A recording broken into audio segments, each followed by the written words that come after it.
Whenever you divert your attention, it appears as if you have put aside your negativity, but actually you have suppressed your negativity. It has gone away from the surface level of the mind and is being pushed deep inside. At the surface level of the mind you feel, look, now there is no anger or no hatred or no ill will or no passion or no fear, whatever negativity has come, it's gone now. But suppressed deep inside at the unconscious level or half conscious level, it keeps on rolling there and keeps on multiplying, multiplying, multiplying. You have not come out of your misery. Escape is no solution to the problem. And these enlightened people found out. Observe it. Observe it. Whenever any negativity arises, a passion arises, don't suppress and don't give it a free license to express itself at the vocal level or the physical level. They gave a middle path. Observe it. Anger is a reason. Observe it. Passion is a reason. Observe it. As you observe, you are not suppressing it. As you are just observing objectively, you are not expressing it. Just observing, and you find it becomes weaker, weaker, weaker and passes away. It has not become a problem. Your problem is solved because you are observing it. Very good solution. But very difficult to practice. Very difficult to practice. When a negativity arises, say anger as a reason, so quickly you get overpowered, overwhelmed, you can't observe. So difficult. Something which you can't observe is no solution. Then it's only theoretically all right, but you can't practice it.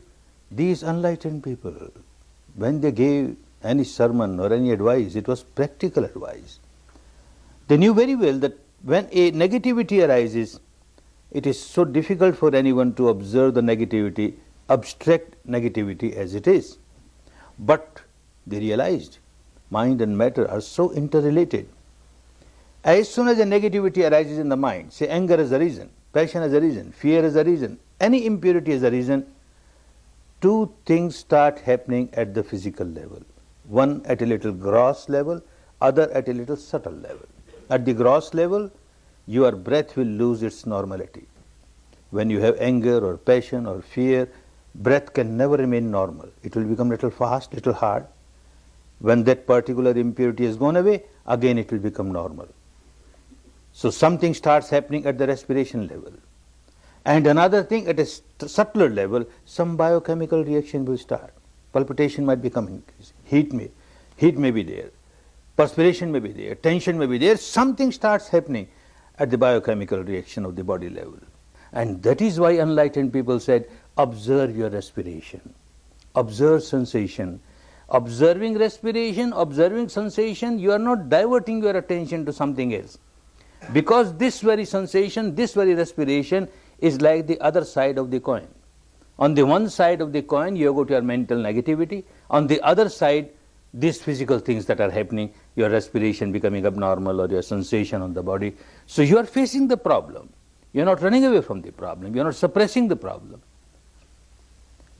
It is very difficult to observe anger as anger, abstract anger, passion as passion, abstract passion.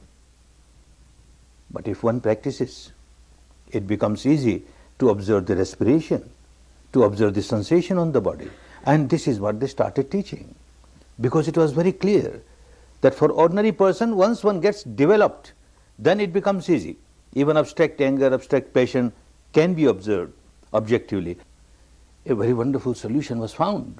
And for that one has to practice. No magic, no miracle.